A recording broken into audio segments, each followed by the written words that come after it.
De Bruyne drifting away from N'Golo Conte. Kevin De Bruyne. Oh, wow, that's brilliant. That is magnificent. Come on, Stolly boy. Yes, double 12. That is the most amazing left dance you will ever see in your life. Person to choose from with two. He hits it, he's got it. He's got the field goal. He's got the premiership. Hey everyone, and welcome back to the Sports Are Off podcast. Today I'm joined by the 20-year-old Sydney FC centre-back taking the A-League by storm, someone who just 10 months after making his professional debut gets called up for the Socceroos team. He then plays a World Cup qualifier in Bahrain, and he's someone that is most definitely making a name for himself in the world of football. It's Hayden Matthews. How you going, mate? Yeah, good. How are you? Yeah, not too bad. It's great to have you on. For the people at home wanting to know how I got you on, how do we know each other? Funny story. So 2023, so 2 years ago now, crazy. 2025 now. Yeah, I know. Believe I started uni because I was still playing in the youth team and wanted to do uni on the side as I just graduated school and kind of went to a new uni with no one else from my school, no one that I knew, and it was kind of a new experience for me going to a place where I didn't know anyone really going like at all. And it was first week, second week? It was pretty much straight away. I think it was first week. First week, we were waiting outside of this tutorial we have, one of the classes that you do, and I noticed Matt wearing a Wolves top, and I'm like, it's the first person I've seen at uni with any interest in football. Let me go on. I'll just go up and ask if he's a Wolves fan, like have a little conversation about football, whatever. And yeah, I guess it's all come from there. Well, it literally, it wasn't that. I'm pretty sure it was the day after because we had that tutorial that went for 5 seconds. Mm-hmm, yeah. And then I'm pretty sure it was the next day or the following week or whatever it was. We had those 2 lectures on That would have Monday. been the next week, yeah. And we'd sat next to each other in the lecture, and then we had 2 hours in between the end of the first lecture and the beginning of the second. So we thought, why not, because it was during the day as well. So I was like, why not get lunch? And so since then, it's basically like every day while I was there anyway. I left before you did. But, but while I was there, close enough to every day that we were both there, we'd go to lunch or something. Or sometimes I'd even drive you home from uni. Yeah. So, but yeah, no, it's a full circle moment to sort of, for me, obviously I wasn't there from the start, obviously, but I was around when you still were a part of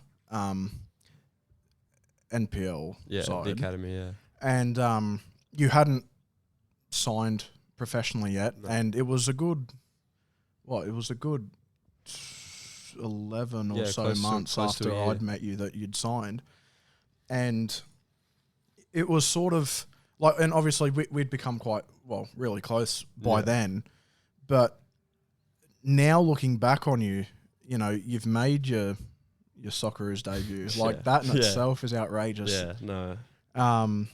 And it is a full circle moment for me because it's like, I always knew that, at uni you were always saying, professionals where I'm going, where I want to go anyway. Sydney FC were giving me that opportunity. Why wouldn't I take it? Yeah. And you've just run with it and you've turned into the player and the person you are now. So I'm really quite happy that it's worked out the way it has. And you must be pretty excited with how it's all going so far. Yeah, it's honestly been better than I could have imagined. Like, coming into the scene, making my debut, not even a year ago now still, is like, I was kind of like, you just hope to get on the field. I got on the field in injury time. Yes, I remember. I was there, and all game I went with my nephew, and all game because Hayden had let me know prior to the game that he was in the team, just didn't know if he'd get on. He sort of had an inkling that you might have been told by Uffy or something that you might have gotten on in the... I almost started. It was Well, there you go. if one of the boys had a failed fitness test, I was going to start. So it was like really thrown in the deep end. You were in contention, and I went to his debut against Newcastle, wasn't it? Newcastle at home. And it was I went with my nephew, and I kept on saying to him, I was like, God, they're really leaving it late for Hayden to get on. Yeah. And then it was, I think, the 91st minute or 92nd. It was injury time. It wasn't much. It was 4 minutes of injury time, I think it was. But I remember after, like, I took videos and everything and sent it to you after the game. But I remember there was one video in particular, and you'd done you probably think it's a quite straightforward pass or something, but the commentary that I put is like, oh God, what a pass! No, I remember it. Because that was also the first time I'd actually like properly seen you play as well. So like I actually during our time at uni, at home I'd sort of searched up NPL clips and stuff, but nothing. You know, it's different. But especially seeing you in the flesh in your debut, it was quite cool to be there and witness it. And now you're however many games into your career. Still not many, bro. Well, no, but it's better than one. What? How many have I played? Played 14 last season. And however many has been this season, because you've only missed out on one, I think, this season. Played, I think, 10 or 11, 10 A-League games and 6 Asian Champions League. So 30 games. 30 games, and you've made your Socceroos debut. Yeah. And we'll get to your Socceroos debut in a bit. But beforehand, I just want to basically just, what was your childhood like going into sport? I had 2 very athletic parents. Not that that's very believable nowadays. But Mum was a runner when she was younger, and Dad was a semi-professional tennis player. So I guess they wanted us to be active, and they wanted us to start sport young. So we started tennis. My older brother did it for, I think, 2 or 3 years, and then he started school. And my parents wanted him to do a team sport with his friends at school. So they all ended up playing football. I used to go to his games, and I'd sit at his games, and I'd watch the rugby league games on the field next to it. No interest in the football at all. And then the year after, they actually needed an extra number for the team. So my mum was like, "Oh, Hayden can play. Like, go on." I was 2 years up, so I was 4 when I started playing football. Oh God. Turning 5. But it wasn't like they pushed me. It wasn't like I was training every day, whatever. But yeah, I was 4 turning 5, playing in the under 7s.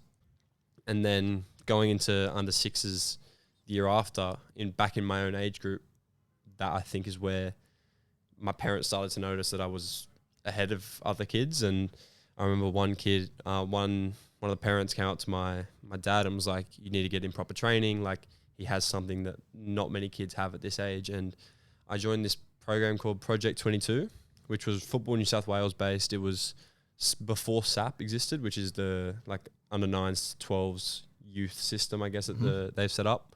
And it was basically a training camp, and it was an under 8s team, and we trained twice a week. And I was still 6 years old at the time, training with under 8s, just with good quality coaches. And yeah, that was my first real exposure to the discipline and the level of quality that was out there. And then under 7s again, played at the local team. And then under 8s, I joined St. George FA, which go by St. George City now. And it was the COE, the Centre of Excellence, their academy is called. And it's an under 8s team that plays in the under 9s local comp. And I think having played alongside and against older kids, I probably had a bit of an advantage again. I was a striker at this point as well, mind you. Oh, right. So you hadn't even transitioned to a defender yet. No, I was a striker. And then, SAP then started the year after. So I joined SAP, first year of it, under 9s, all the way through under 9s till under 12s at St. George, and then joined the Sydney FC Academy for under 13s. And, well, I'm glad you led on with the Sydney FC Academy, because I sort of wanted to know, as someone who isn't a part of football, I guess, how do you go about getting into the academy? Is it something that you're approached by, or do you try out, or what is the protocol there? I'm not sure anymore, to be honest with you, but when I was there, it was the technical director, Kelly Cross, would come around and he'd come to our SAP training and games, and I'm sure there was other scouts and other people that would come around as well, but he would make his face known, come speak to the coach, kind of speak to the team about what Sydney FC is and what they're trying to achieve. And yeah, I got invited in to train with the current 13s at the time. So I was under 12s, training with the 13s. And that was my first real, I guess, exposure to that level. And I think you have 4 training sessions with them, and then kind of like break away, and then all the people that have been invited to train come together in the holidays for like a little 3-day camp, and they selected the team from there.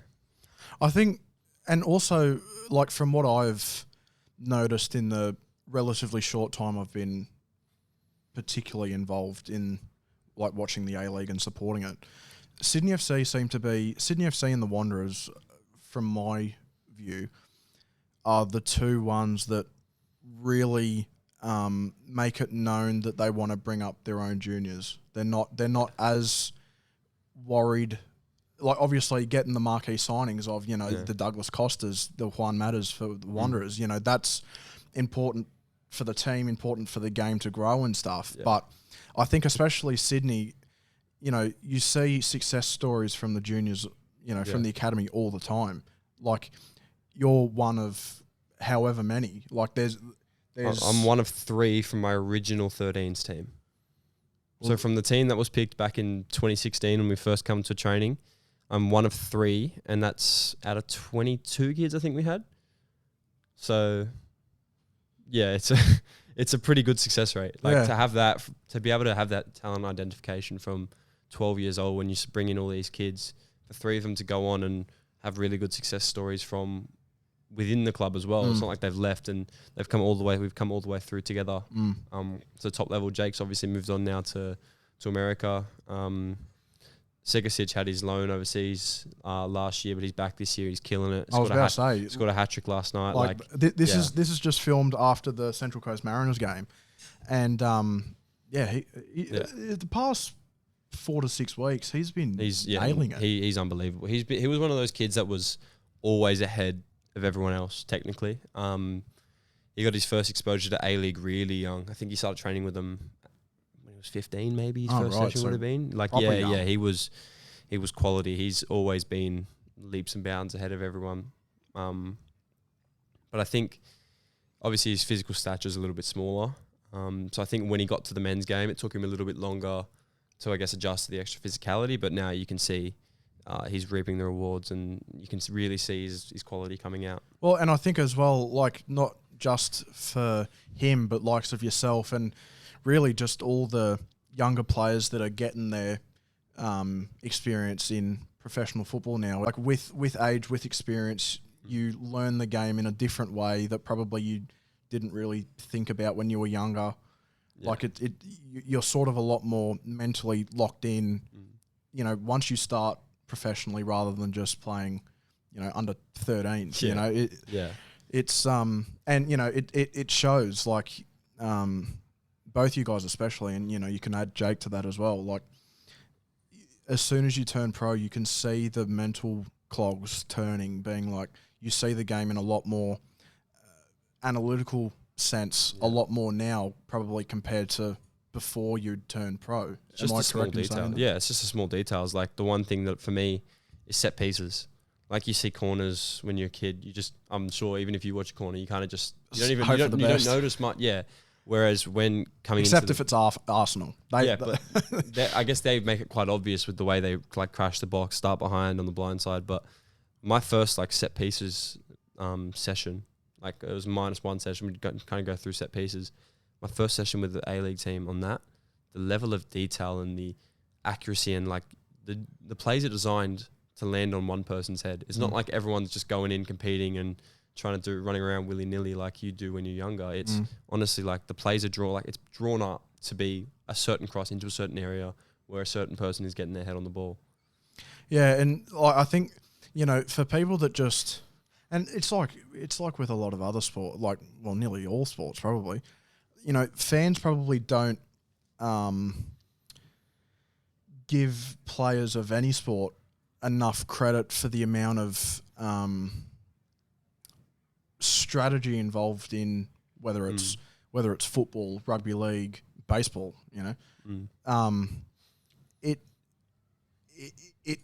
tells you, like, even just you explaining that just then, a lot of that stuff I don't think about, and I'm sure a lot of other people don't think about. But that's the type of thing that you have to think about as a professional athlete, and something that Well, because otherwise, if you don't do it, then you get scored on. Yeah, So- pretty much. Honestly, the attention to detail is always there, especially with set pieces. Like, it's one of those things where it doesn't matter how good you are, you can score from a set piece.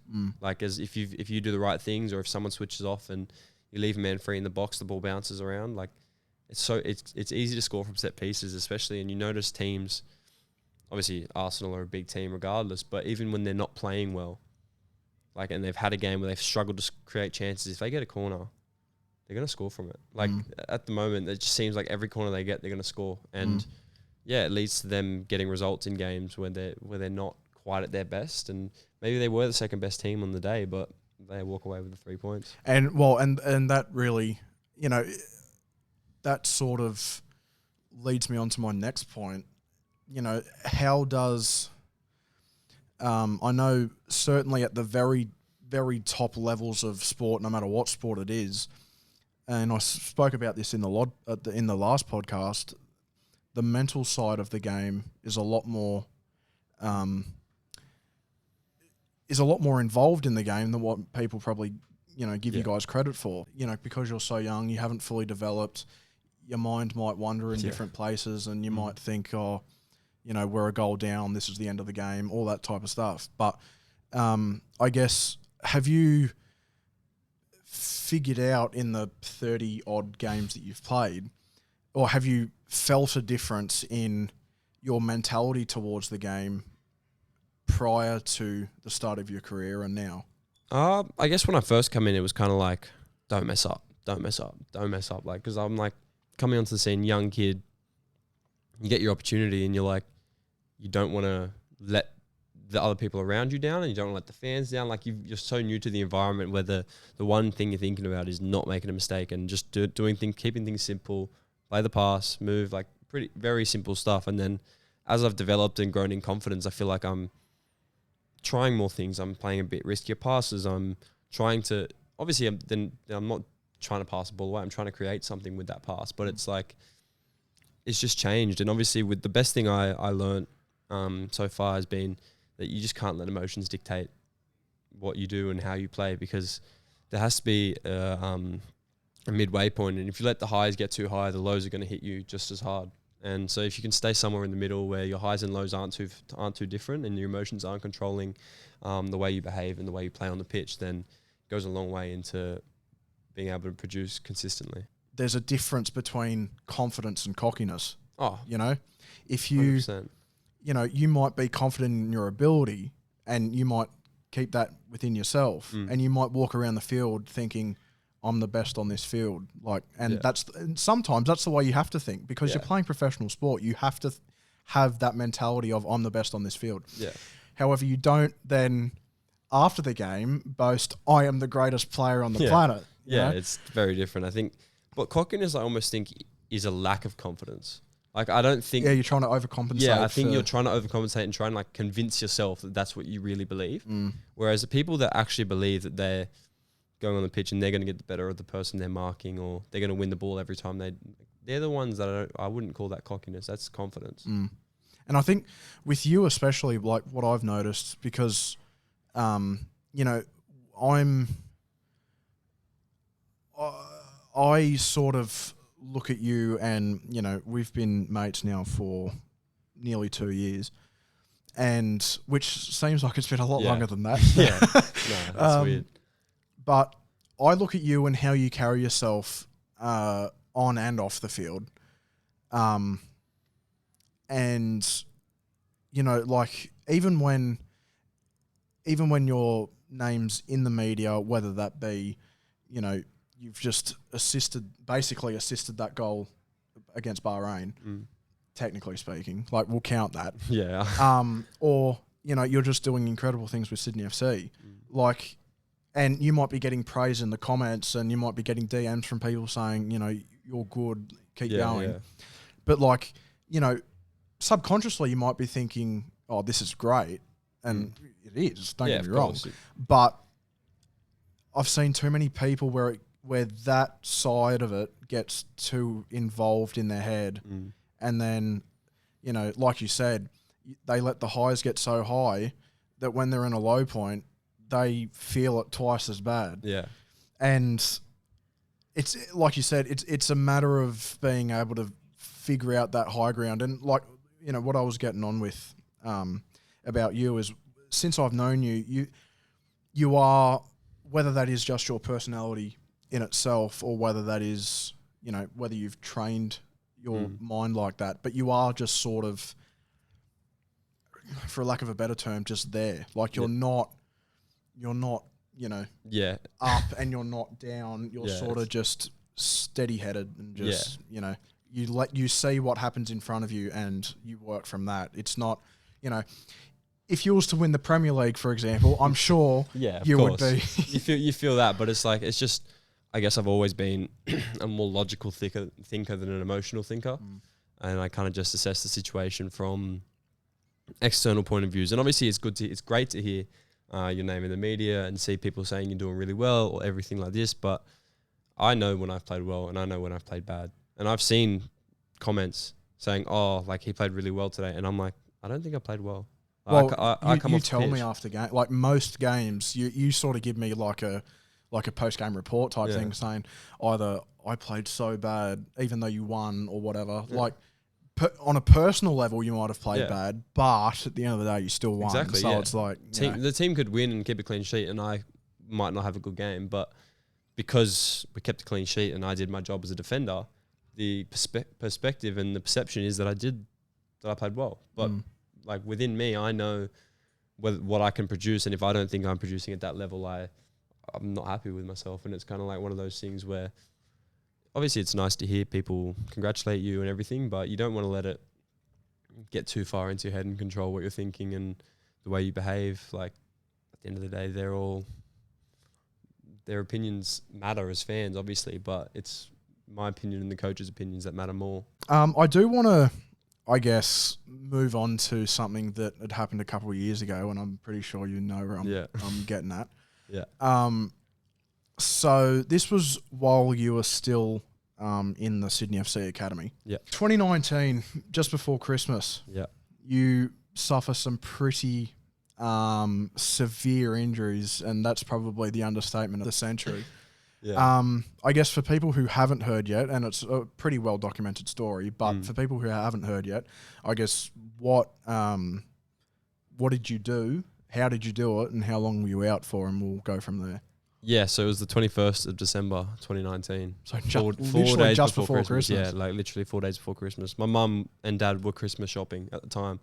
I'd gone into training with a mate's dad, and we were kind of just just training as per usual. And I've come down, I've jumped up, I've controlled the ball, and I've come down a bit of a pothole, and my ankle's inverted, I think the term is. I'm not sure exactly. And basically, my fib just crushed, and I dislocated my ankle at the same time. So yeah, I'm on the floor.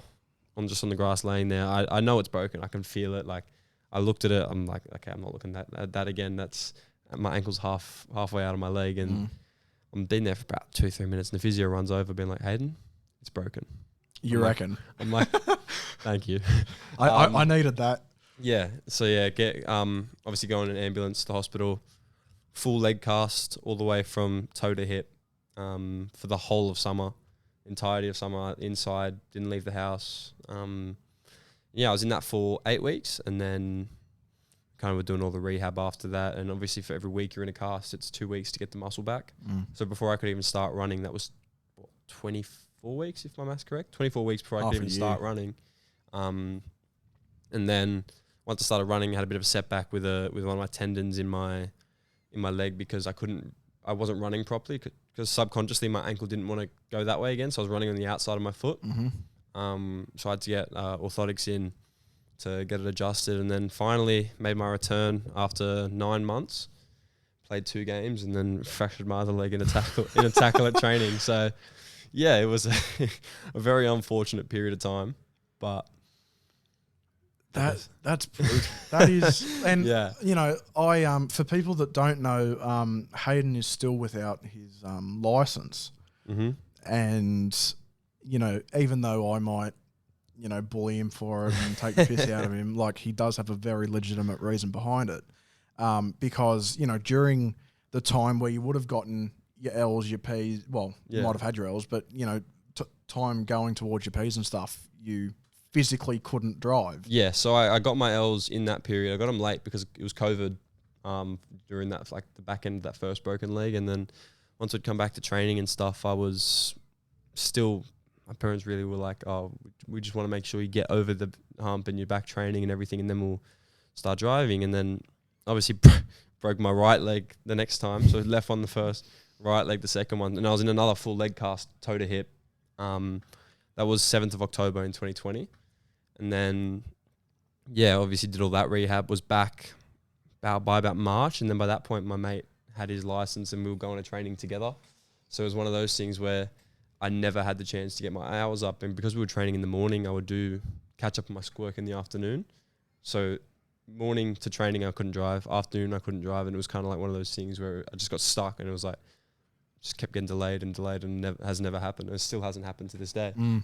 Which is, to be fair, so funny for me. I could have it by now. Well, I could have it by now, but yeah. It is just like, you can't be asked, really. it's just, it starts off, obviously, when you get your L's to begin with, it's like, oh, it's exciting, like I want to drive. And You've been on everyone, it for 3 years now. everyone or gets whatever in, it is. everyone gets it in that first period, and they start driving straight away, and they just get into a habit. I've driven before, don't get me wrong, but I've just never done it consistently enough where it's like, where it just becomes like a daily routine Yeah. of going out for an hour and Yeah. doing it. And, you know, like, which is so, like, compared to me, it's Yeah. such a difference because within, like, I got my L's whenever I did late December. And then by like the middle to late January, I'd already completed my L's. yeah. And it was about a month. That's what I mean. Like, everyone drives straight away because it's that excitement. It's something new. I never was given that opportunity, and it just kind of didn't work out from there.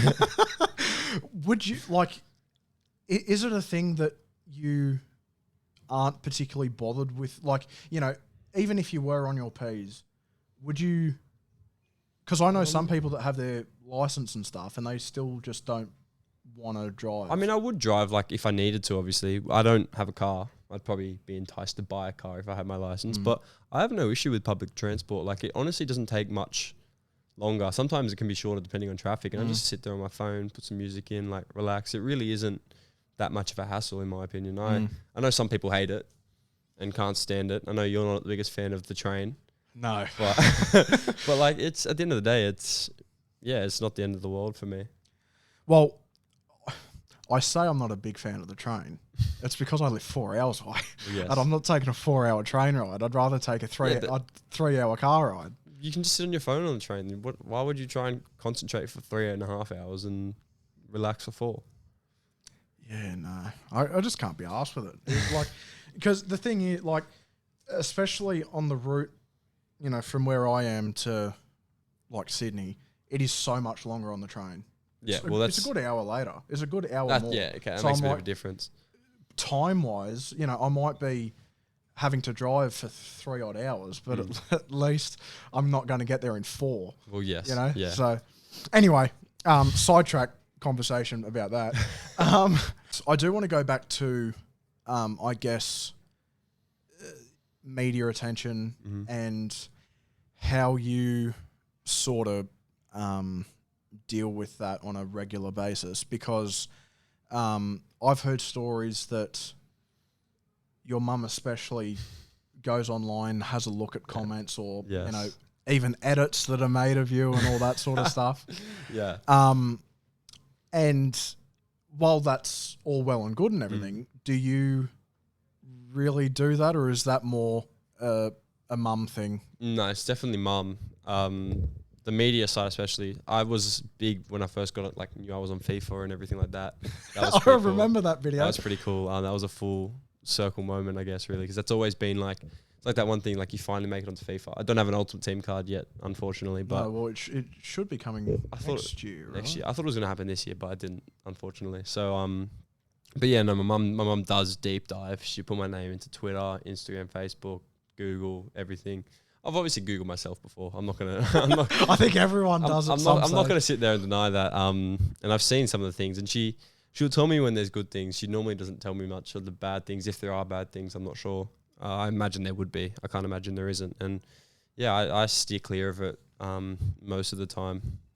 But like if there's a massive article about me, I'll read it. Like the one where I got interviewed for last year, and they start talking about me as a future Socceroo after 10 weeks into my debut. It was like obviously I read that because that was a pretty surreal moment, I guess, to be interviewed and to have an article written about me. And then and I guess classified as a future Socceroo, which is turned into fruition. Yeah, So. yeah, no. So I normally stay quite clear of it, and my mum will tell me here and there when there's some good things, but some things are hard to avoid. Like you get tagged in things on Instagram, TikTok. You just can't really avoid it at all times. Speaking of your Socceroos dream coming true, I do want to move on to that part of your career. So we versed Saudi Arabia in Melbourne. Mm-hmm. You got picked to be in the extended squad for that. Mm-hmm. Didn't make an appearance in that game. Yeah, I wasn't even on the bench though. No. Yeah. However, you were still in the squad. Yeah, yeah.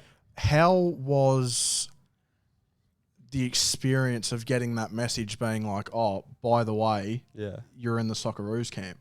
Yeah, it was pretty crazy actually. I think I knew I was in the big extended squad, like the 40, 50 man like monitoring list that they kind of go around, and they will message once a week basically going, how's the body, any issues, I guess the usual to make sure that they're picking players that are fit. And I was kind of like, oh, that's cool. Like I'm in the mix kind of thing. Didn't really think too much of it because I didn't want to get ahead of myself, be like, oh yeah, like I think I'm going to make it, and then get extremely disappointed if I didn't make it, like we were talking about before. So it was one of those things where it was like, oh, it's cool. Didn't think too much of it. And then I get a message as I'm about to go to the Coldplay concert. Yes, yes. The day that I was going to the Coldplay concert, I was literally in the shower getting ready. And I come downstairs and my phone's in charge, and I just look at my phone and I read like 4 or 5 messages. I'm like, is this happen? Like, is this serious? Is this real? And then I show my parents, and we shared like a really good moment. Mum was in tears. Dad was on the verge of tears, and I've only ever seen him cry once. So, and that he doesn't seem like a no very emotional man. He's not. No, the only time I've seen him cry is when my sister moved to England. Right.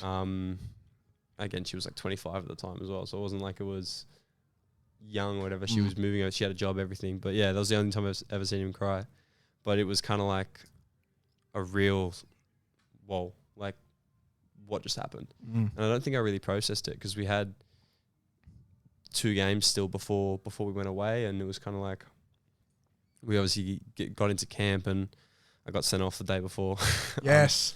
I was wondering if that was going to affect anything, but because I don't know whether it's some countries or maybe I'm getting the sport mixed up. I don't know, but I know that I'm pretty sure for some countries, or depending on how they adjudicate the red card and stuff, during the international break and stuff, they can use that red card on international duty instead of.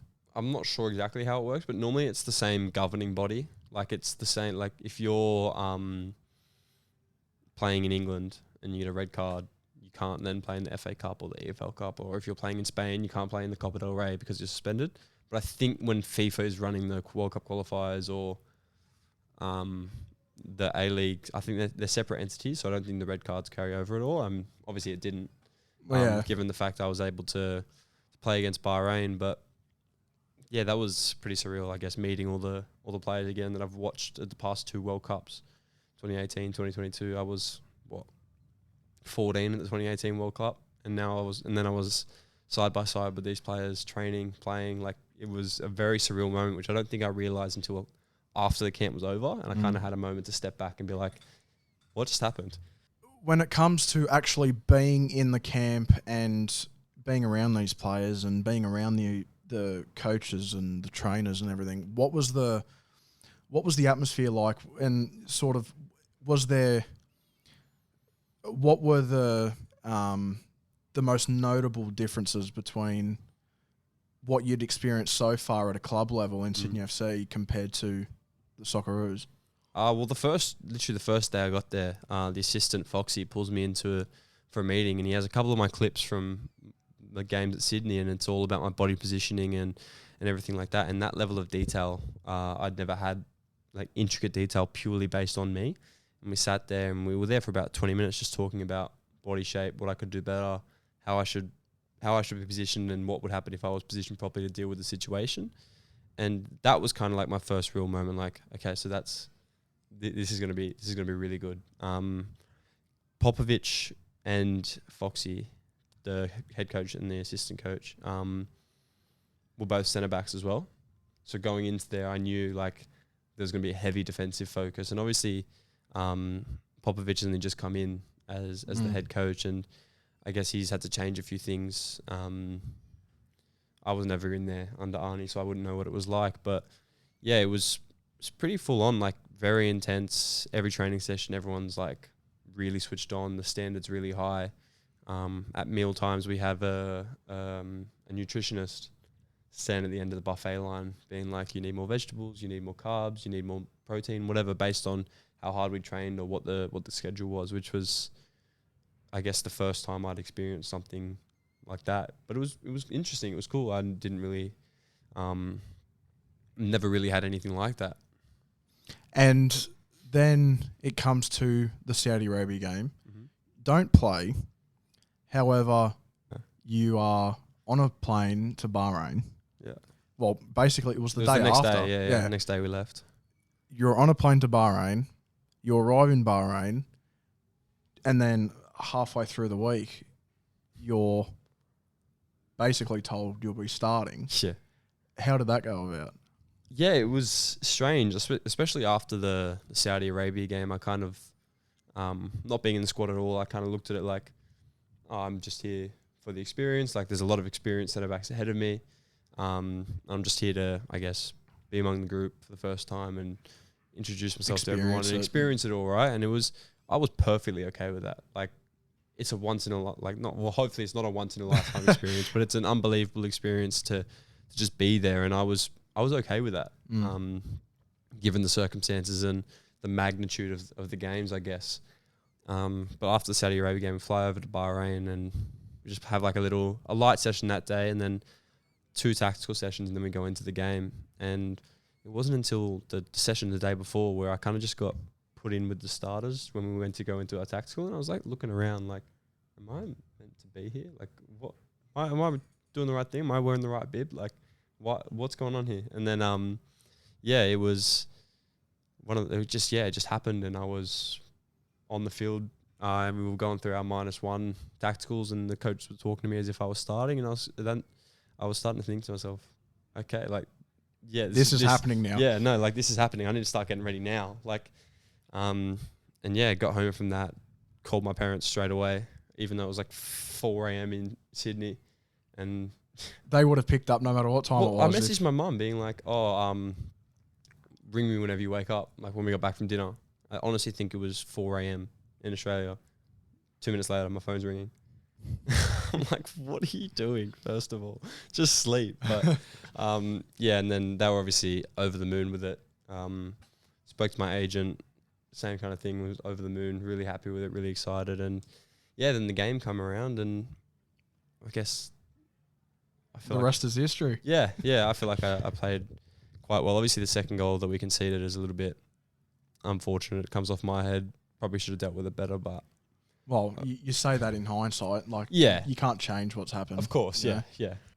When you make such fast progression from not even being a professional to then 10 months later, you're a Socceroo and you're starting.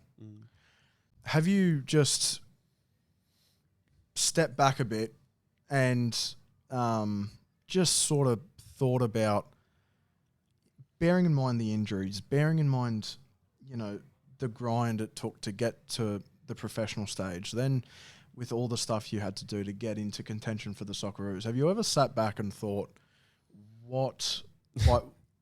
if you was to step away today, how would you think of that time as a player so far? Yeah, like as I said, I think at the very beginning, it's been more than I could have imagined. Like once I signed my first deal, it was like a 3-year deal, and I was like speaking about it with my dad. Like, first year just train, second year hopefully like on the cusp, hopefully like be pushing for a starting spot, get a couple like games in the third year, like really cement, like back end of the second year, really cement my starting spot. Third year, full season starting. And that was logical at the time. I thought hadn't played a minute of professional football. It was before I actually made my debut. And then again, 3 weeks later, I was starting in that season before my contract had even kicked in.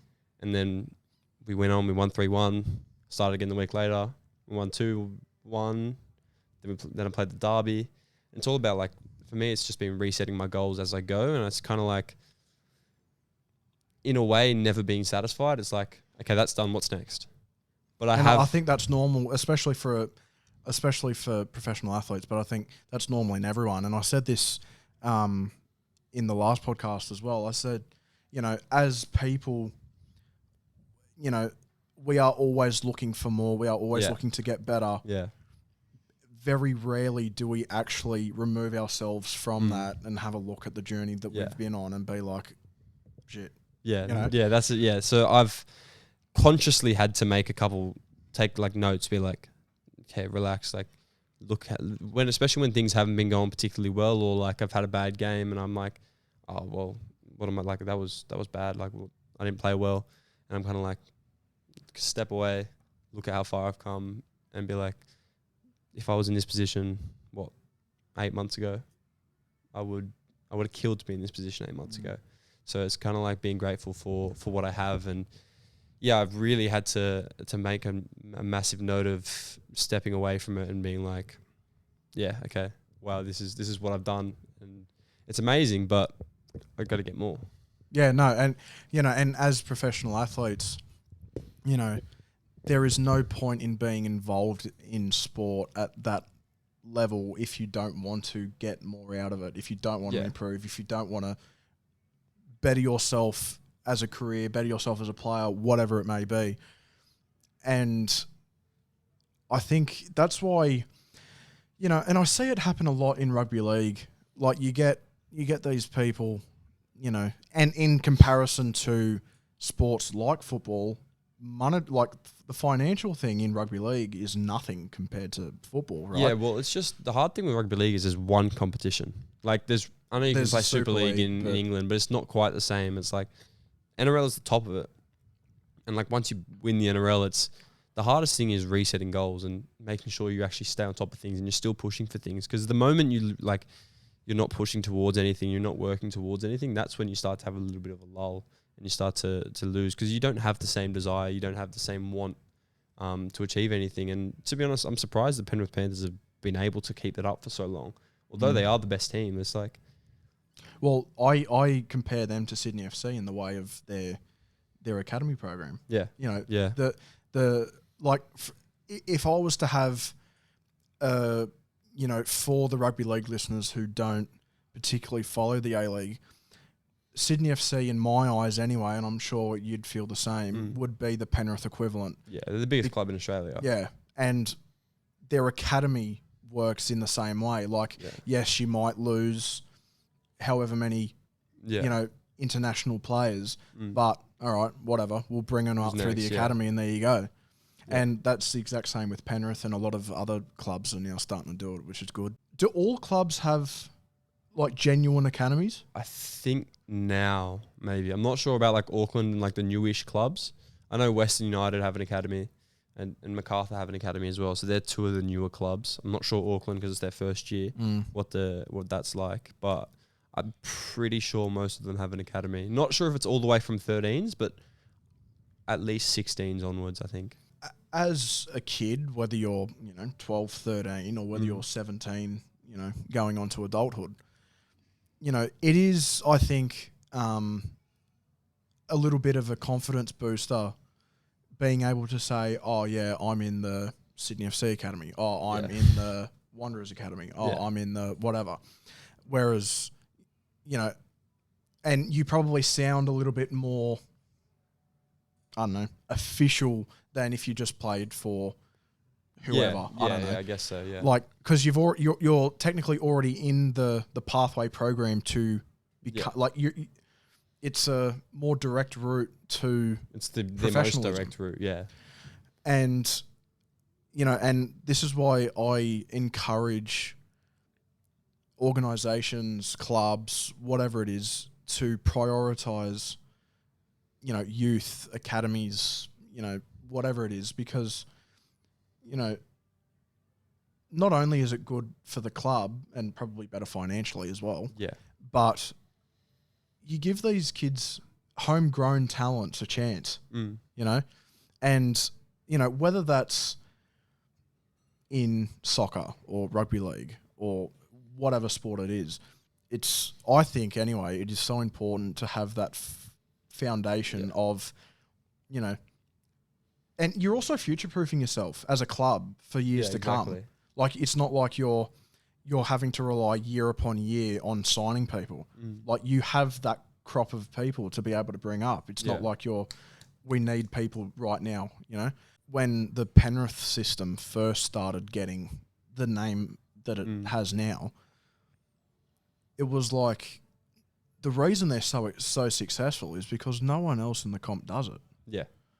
To that standard anyway. No. Like, I feel like Penrith especially, like, Roosters have a lot of juniors coming through, and I feel like they lose them a lot towards the back end. But the Penrith, the way it's like next man up, it's like as soon as Cleary drops, gets injured, okay, maybe Luai steps in the halfback, but who's playing 5'8" with him? And it's just, it always seems like there's someone else coming on, and then they always seem to prove themselves.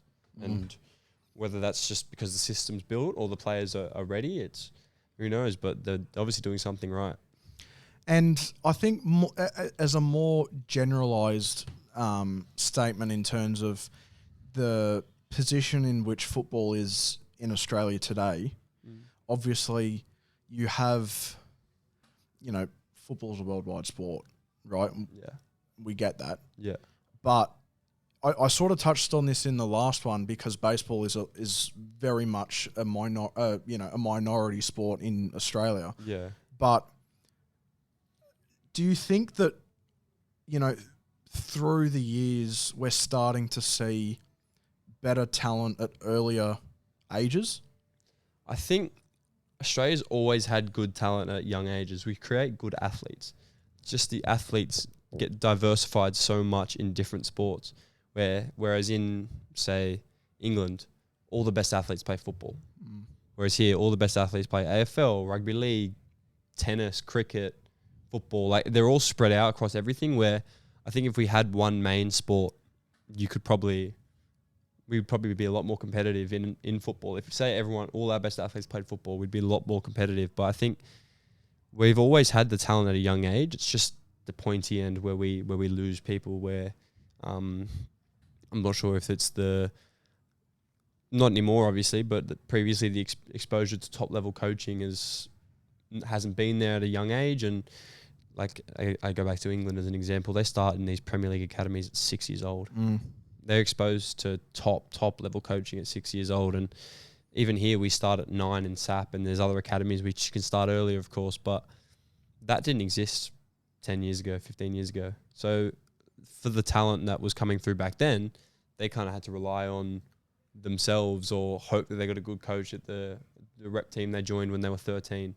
And I think that's probably where Australia went missing a little bit, and I think that's why we have a good generation of talent coming through at the moment. And I always bring it back to baseball, because I'm a baseballer, with Babe Ruth, right?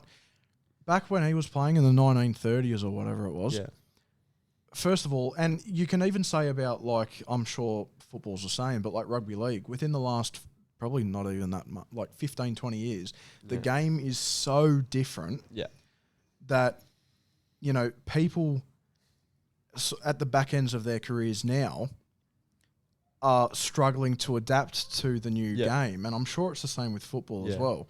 Whereas these kids growing up through academies and playing at clubs and whatever now are getting brought up in that new style of play, the new systems.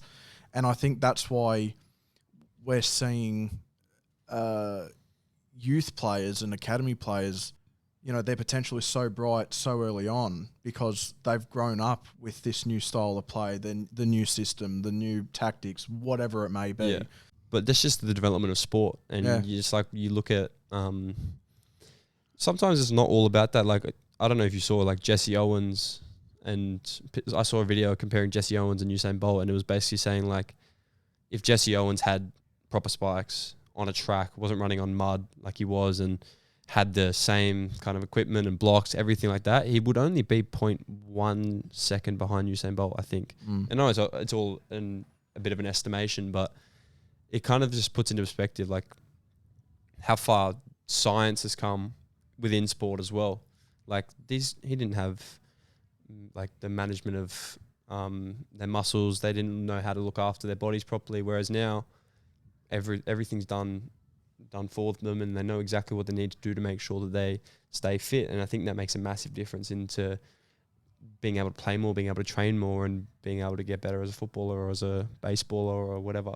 I guess because sport is so hyper professionalized nowadays, you look at, at a young age, and you said about the accessibility of coaching and stuff at a young age. Like, that's, in my opinion, with the trajectory in which all sports are growing, not necessarily just football or rugby league or whatever, but, that accessibility to high-level coaching and stuff is only going to improve. Oh, exactly, yeah. The sample size of people will grow because, ex-players, the amount of professional athletes are growing and growing and growing, by the day. So the sample space of people who can teach the youth and stuff is only going to get bigger and better. And, so I think in that regard, we're in a good position, especially in football, because, you see the likes of, like, even, I know they're not necessarily coaches, but even getting the signings of, a Douglas Costa, for example, he, from what I can tell, because he has been literally at the very top, I'm sure you were relatively starstruck when you first met him. Yeah, 100% I was. Are you serious? This guy used to be in my FIFA team. And now you're playing side by side. And, I'm sure the Wanderers players are just the same with Juan Mata. Yeah. And yes, they're not coaches per se, but because they're sort of at the back end of their career, I'm sure they're expanding their knowledge onto the youth players, onto guys like yourself, onto the youth players. And I think that's so important that it's not necessarily just the coaches, but being exposed to more experienced players or, obviously that's more prevalent in the professional scene, not necessarily at the youth level. And I think that we're sort of in a position, I know especially for baseball, that, it shows that these kids are getting better at such an earlier age than what they were when I was playing. Yeah. I'm not having a dig at, the people I was playing with, but it's just like the statistics back it up. And I'm sure with time that's going to work with football as well. It has the highest participation rate at a junior level. Like, as compared to any other sport, it has the most people involved in it from a young age. But that just doesn't really translate to numbers in the crowds either as much. So I think, but it really is a massive talent pool now. Like, it has the biggest talent pool in Australia, so we should be able to continue to develop players all the way through, and that's obviously what all these academies and all these, I guess, SAP and every other program is trying to do. And I think it's really good for football in Australia. And you're just speaking on crowd participation as well. What has it been like, within the crowds during games and stuff since the signing of Douglas Costa? Because before the season, I would have been saying you'd be lucky if you get a seat. How does that, I guess, because of who he is and the hype around him coming to the league and all that sort of stuff, how have you seen the difference in crowd participation since he's joined, compared to before it? I mean, our crowds have always been pretty good. We do well compared to a lot of the teams around the comp. You had the highest. We had the highest average last year with 14,000, I think. And obviously we get big numbers for the derbies and everything like that. And then being his first game in the league, being derby against Juan Mata and everything, that was a big one. That was a very good atmosphere. I think sold out Combank. Or close enough. That's nearly 30,000. Close enough sold out Combank. Yeah, it was just under 30,000. There were definitely seats still spare. I could see them. But sold out on the. I don't. You never know what it is. People do just not show up. And people that have member stickers that can't show up as well. Like there are. But I think it was around 28,000 people, and it was unbelievable. And then we obviously had a couple of Asian Champions League games, and been a bit unfortunate with Douglas, who's been injured. He's picked up his second injury now since he's been here, which is really unfortunate because he works harder. He works hard. He does everything right. When he's in the gym, we come off the field, he's just as sweaty as we are. So it's just unlucky, I think, for him. But yeah, hopefully we can continue to win games, and then when he gets back in, crowds can grow even further. I think which is important, the fact that he is, that high profile and, going on to, the back end of his career, the fact that he is still working as hard as everyone else. Like, it's not like he feels like, he's entitled to the point where he doesn't have to train as hard, or he just feels like he's going to be an automatic pick, or whatever that may be. So as a Sydney FC fan, people should be excited that, he puts in just as much work as anyone else. And, as a professional athlete, you're just expected to do that. I get that. But and it's happened before where people think that, they're so good or whatever, or they're so high profile or whatever, that doesn't translate into their participation going into training. No, I think I wasn't here when he first arrived. I was away with the under-23s national team, so it was all the boys there were kind of asking like, oh, what's he like? I'm like, we honestly don't know. He hadn't arrived yet, and but once I got there, I was very, very impressed with what I saw from him the first time I saw him train. And what is he like? Like, not well as a person, yes, but as a teammate, what does he, I guess, bring to the squad that elevates the squad? He's obviously got that experience and everything he's been through. He's played at the highest level, played at Bayern, played at Juve, played with Ronaldo. Like, he's played at the highest level you can really achieve as a footballer. And it's pretty crazy. One time we were away and we were watching World Cup highlights at lunch, like they just put it on the screen, and it was, I don't remember who they were playing, but he got an assist for Neymar in the 2018 World Cup for Brazil, and we're just such a flex. And he's literally just sat at the table right there, just like, nice. It's like, okay, that's such a flex. But he brings really good energy to the team, really high, like really good vibes, really positive. And away from football, really nice, down to earth guy, great to talk to. Has a lot of good stories about his footballing career. Oh, so. I'm sure he does. Yeah.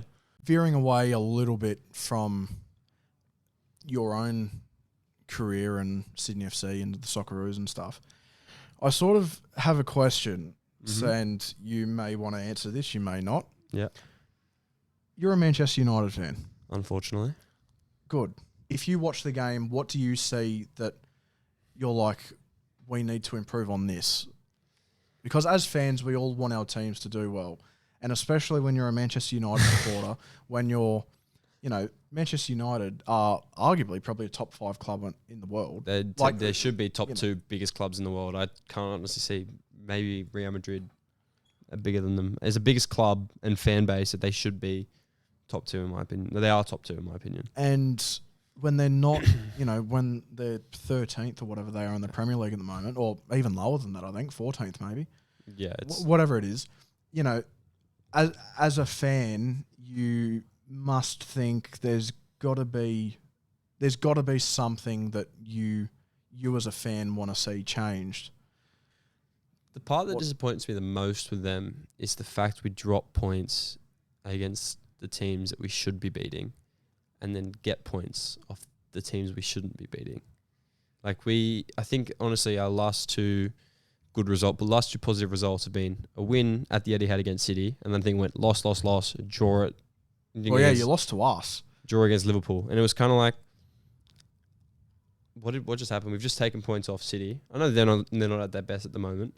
We've taken points off Liverpool, who are top of the league, and not particularly like close to second either. No, they're 6 points ahead with a game in hand. Yeah. Like, they come to, and we've taken points off them is it at Anfield or at Old Trafford? At Anfield. At Anfield as well.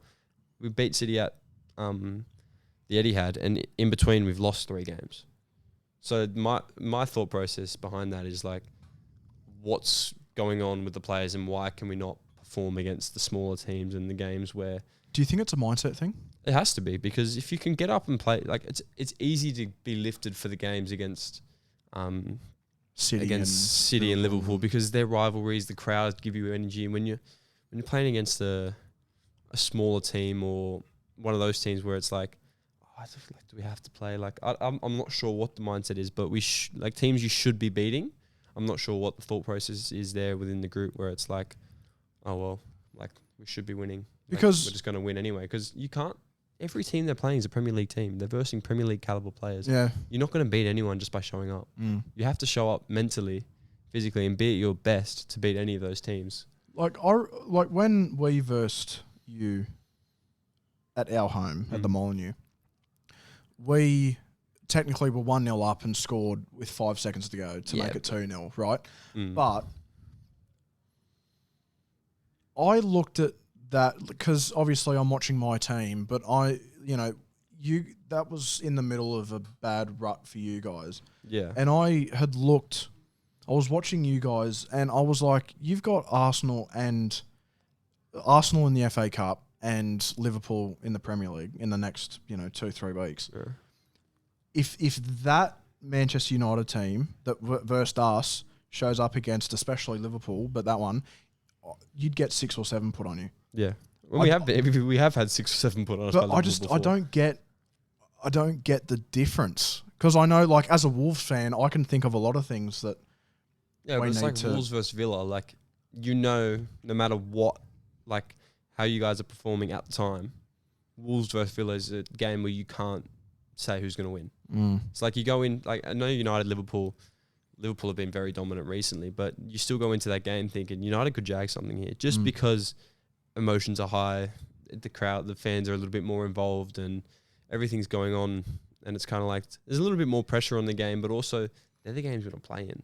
Everyone's a little bit more up for them. Everyone's a little bit more excited for them, and it does make a slight difference in the way you approach it, but it really shouldn't affect too much. And I think you should be able to beat teams, we'll say like Wolves, especially the way they've been playing this year. I mean, fair enough, they scored an Olympico and then a 98th minute counter-attack when we committed everyone forward. So, yeah, it wasn't like we got outplayed. I didn't watch the game, but it wasn't like we got picked apart 2 or 3 times and lost. No. We should have, the thing was that we just couldn't convert chances. You didn't even look like scoring. That's the thing that's the thing that was concerning me about you guys is, and when you say like the mentality side of things, like with the emotions and stuff, the emotions getting high against teams like Liverpool, so you want to play better and stuff. But if that's on an individual level, then that's fair enough. Some people just are like that, whatever. If that's a cultural problem or if that's a club thing, then that needs to change real quick because otherwise you're going to verse people, Well, all Premier League opposition, as you said. Have no easy games. Whether that's Southampton, who are at the bottom of the league at the moment, or Liverpool, it doesn't matter. Whoever is playing in the Premier League at any given time deserves to be in the Premier League, which means that they are going to be putting their best foot forward.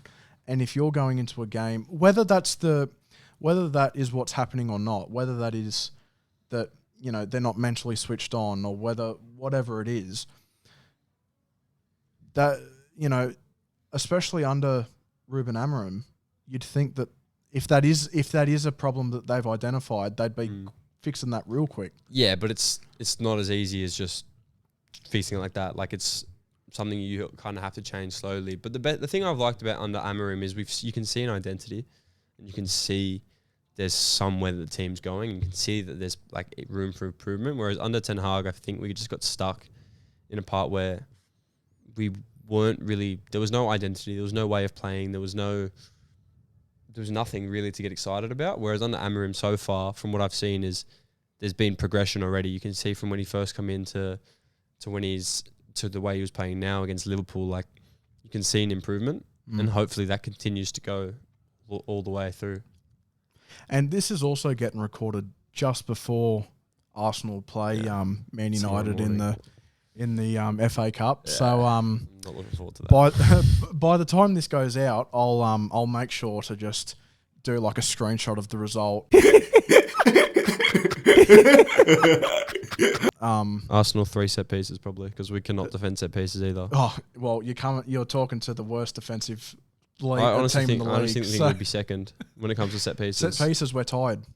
Yeah, because we conceded 3 set pieces in 2 weeks. It doesn't help that you've got one of the smallest centre backs on the planet. I love him, but I love him. Oh no, I really rate him, but defending set pieces, he's probably not the best person to be. No. But we do have we don't have a small team.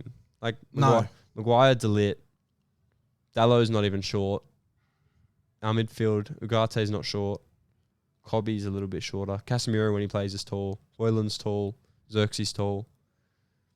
Like, it shouldn't be an issue that we're conceding set pieces so easily. Well, like with us, I think, I don't want to... I watch every game, which at times is an absolute punish, and as we all know, Premier League and FA Cup games, all English games are, 1, 2 o'clock in the morning out here. So that just tells you that, I am committed to the cause. Yeah. I am willing to wake up and, or stay up and watch them, right? More likely stay up. But. Stay up, yeah. The reason I support Wolves is because my dad supported them. And, at the very, back when I couldn't give less of a shit about the Premier League, I just thought, who's good? And at the time, United were just, you know, the See, thing. that's not how I picked United, but everyone thinks that's how. But I and a few friends from school, if they were playing soccer or whatever and they liked United, then I'll be like, I'm a United supporter. And even when I was a kid following the A-League, I was a Mariners supporter just because I liked the logo. That's So it's and this is what we're saying. Back then, I was only picking teams off what logo looked the best. Yeah. And at the time, I was like, oh, yeah, that's all right. So I picked them. But, I was a United supporter for 2 seconds. And then when I told my dad, he's like, you're not. Yeah, you're a Wolves supporter. You're a Wolves supporter. And he's not even from Wolverhampton. He was from Surrey, which is in London. Yeah, I said to him, you do you. When I first started watching us the second year before we made it to the Premier League. Yeah. So, 3 years before we made that Europa League run? Yeah. That we made, we made Europa League 2 years in a row. Now look at us. But, I could go on for hours about what I think that we could do better as a club. We looked a lot better last night against Bristol City. In the first... You would hope so. Then again... it's a championship club. But we just picked them apart in the first half. The score only reflects 2-1, and we only scored those first 2 goals in the first half. But we should have gone probably 4 or 5-0 up at half time. Yeah. And then we conceded a But you did play a pretty much full strength Premier League team. Oh yeah. Against I'm not sure if they were full strength. Except for one injury. Yeah, but we had filmed except for Sam Johnson replacing Jose Sarr and Agbadou coming in because, he's a new signing. I'm pretty sure it was pretty much the exact same lineup that we played last week because Mateus Cunha was still out as suspension. And But this goes back to especially in the Premier League, any team can beat anyone. Yeah. You're saying you guys were unbelievable against Bristol City first half. It was 2-1 at half time. Yeah. You went in at 2-1. That is a more very... than losable. Yeah, no, that's a dangerous scoreline going into a half time. Yeah. There's more chances than not. I've seen so many cases where you come back out and first 10 minutes you're down 3-2. Yeah. Well, I even texted you. Yeah, you were like, we made this so much harder. Yeah, I was like, I texted you at half time saying we are battering these guys because I'm like, we should be at least 4-1 up, right? At least. We had 2 shots that how we didn't score them, I'll give it up. But even in the second half, we had 5 blatant opportunities that we just sailed 15 feet above the crossbar. So it's like we could have ended that score if we had been clinical in our finishing, like 10-1 up. Yeah. Like we were all over them. And I think it's good to have games like that sometimes where you have, like, not necessarily it was an easy game, because it wasn't. We made it a lot harder than it needed to be. And, you know, trust me, I've flamed all of them for that. Not that I'm saying it's an easy game, but I guess it's more you're just able to, I guess, gain some confidence back in yourself. You can play your style of game and not really have to worry about being on the back foot all the time. Yeah, you're not playing a Liverpool where you're completely just like we need to defend. Yeah. Whereas you've got a little bit more leeway you have a bit more freedom. You come into the game and you think that you're going to take the control of the game and you're just going to play your football, and I think that encourages players a lot. You kind of build into the game a little bit more as well. Like if you're, say, Wolves against Liverpool and Liverpool have kept the ball for the past 15 minutes, it's so easy to just switch off and just be like, oh, okay, like, oh, I don't have to do this because I like, you just lose, like, not lose interest, but like you just don't feel involved in the game. So you almost like lose a bit of concentration and then bang, get punished 1-0 down. When Emmanuel Agbadou signed for Wolves and he was doing, you know how clubs have the introductory YouTube video where he'll go through the stadium and people, you know, he'll do the photo shoots and all that, and they'll film the behind the scenes things and stuff. And Vitor Pereira he walked out onto the field with Agbadou, and he was like, in this league, in the Premier League, and I'm sure it's like that with a lot of other leagues, but especially the Premier League, because it is known as the top of the top. Yeah. You fall asleep for 2 seconds and they'll score a goal. You fall asleep for 3 minutes, they'll score 2. Like, this isn't a league where you have a mental fade, because you will get punished like that. The quality in the attack in all clubs around the Premier League is just so clinical that they will punish you. And as a defender coming in, it's good to know coming in that, you know, the coach has been like, you need to step your game up. Yeah. Because you need to know what you're in for. Because otherwise, we're getting relegated. So what would you, I guess, say is what would be your most important piece of advice to your younger self who's aspiring to be the player you are now and to progress? Like advice I'd give back to my younger self?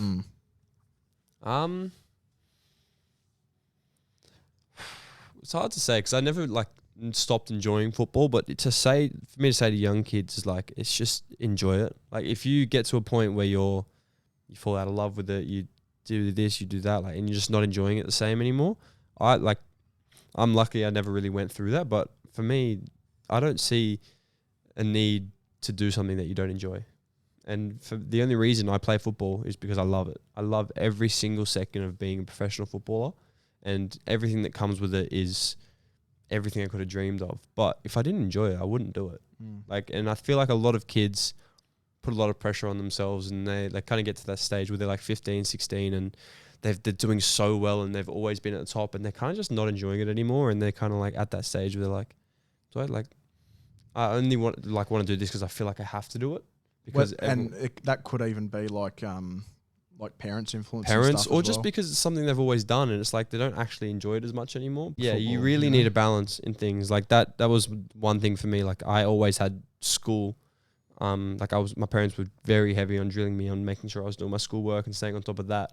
And the football side was all up to me. So I think, just make sure there's a balance in your life, and make sure that you're still enjoying it at all times. And I think that must have been relatively hard, to still, I guess, enjoy the ups and the downs that football brings, especially when you did have those injuries. I think they kind of pushed it more though. Like I was away from football for so long that I come back, it's all I thought about. All I wanted to do was play football again. And that was, I think, really the turning point for me. It was kind of like, it was like, how bad do you want it? Like you're 2 years behind everyone now. You've had 2 years off football. Like if you don't want it, no one's going to blame you for giving up now and walking away because you've had 2 broken legs. Everything's like, it's fine. But I think that for me was the turning point. I was like, this is what I want to do. I want to play football. I love it. And that's when I just almost doubled down on how hard I was working and continued to push. And I guess it's all led to where I am today. But you know that, yeah, you know, and I've known you for 2 years now, but, you know, you've probably been like this for the majority of your life. But, you know that there's improvements. You know that you're still bloody good at what you do, but you know that you need to improve on whatever it needs to be done, whatever you need to improve on, because no one's perfect. Yeah, we all need to improve on something, 100%. Whether that's in your personal life, whether it's in your playing career, whatever it is, we all need to improve. So the fact that you are very, I guess, self-aware.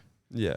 Like you said, you know, after games and stuff, you'll know when you play bad. You'll know when you've had a good game. You know, it's more when you win and you have a, you know, you're just like, oh, I could have done more. I could have done this. I could have done that. And, you know, that's all well and good looking in hindsight, but you can't really change what's No, exactly. happened. Yeah. You can't You don't have a time machine to go back 90 minutes and start again. I think we all, we've all the got, restart button on FIFA. Restart. Yeah.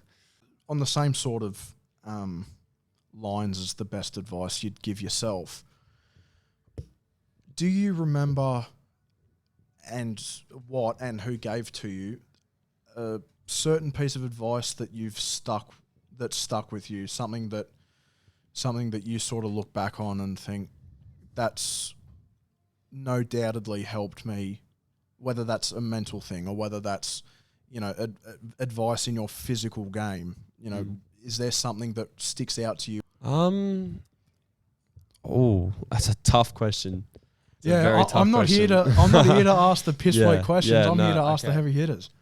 Trying to think, I don't remember where it come from, but it was like it was about like I was probably like lacking a little bit of confidence at the time. It was one of those things where I went to a tournament when I was 11 or 12. 11 this was. I went 3 times, but 11 the first time. I missed a penalty in the penalty shootout at the end. And after that, it was kind of like we literally lost the final because the penalty I missed. And I've really struggled for confidence after that. And then I think it was come down to someone, I don't remember who said it to me, but it was like you trust a pilot to fly you and land you safely. You trust a bus driver or a train driver to get you to your destination safely. Why don't you trust yourself when you're in complete control? And it was one of those things where it just opened my eyes, like you're right. I have complete control over what happens in those scenarios and what happens when I have the ball at my feet. I'm in control, and that's for me. I've taken that, and I think that's given me a lot of confidence and self-belief. Well, mate, thank you for coming on. I really mate. appreciate it. I wish you all the best in the future. Hopefully more Socceroos appearances. I hope so, yeah. And they're in Sydney in March, so that's the goal at the moment. Trust me, I'm there for that. That's the goal at the moment, yeah. I'm there for that. So, no, you know, like I said, I really wish really nothing but the best for you in your career, and, you know, not necessarily on the field as well, just off the field. You know, you are such a genuine guy. You know, you hold yourself with a lot of self-respect, and I think that, and you're self-aware, and I think that's what a lot of people lack sometimes, especially when they get the media attention, the accolades that you're getting so far. So, no, it shows the type of person and the character you are. But yeah, no, like I said, I really appreciate you coming on today. No worries, mate. Thank you for having me. No, of course. And yeah, that's basically it for this one. I thoroughly appreciate everyone for listening, and yeah, I'll be back in the next one. Cheers.